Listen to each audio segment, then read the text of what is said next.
Merry Christmas to all of you. All glory goes to the Lord. Amen. Christmas is not only one day's celebration.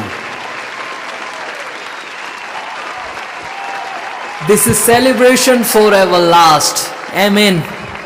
Amen.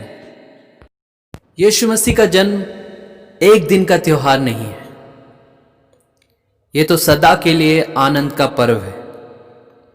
और परमेश्वर का वचन कहता है लूका 1 अध्याय और उसके 33वें पद में, उसके राज्य का कभी अंत ना होगा।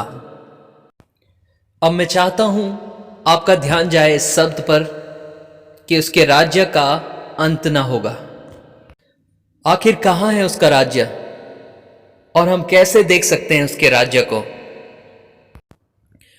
मैं चाहता हूं सब लोग मेरे साथ रोमियो 5 अध्याय और इसका 21वां पद खोल लें।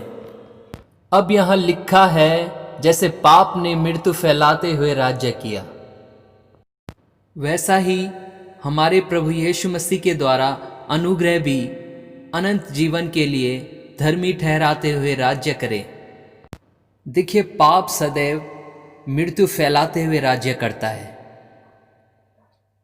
और पाप इस जगत में ऐसी बड़ी परीक्षा है जिसके बंधन से कोई भी आजाद नहीं हो पाया।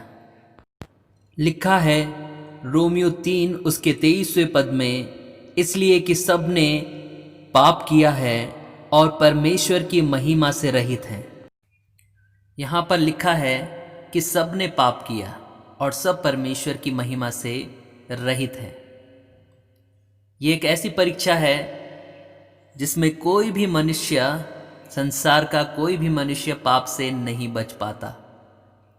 और देखिए, अगर स्टूडेंट फेल होने लगे, उसका पेपर इतना टफ हो कि उसके पास दूसरा कोई उपचार ना हो सिवाय इसके कि अब वो इंतजार करे टीचर के ग्रेस मार्क्स का।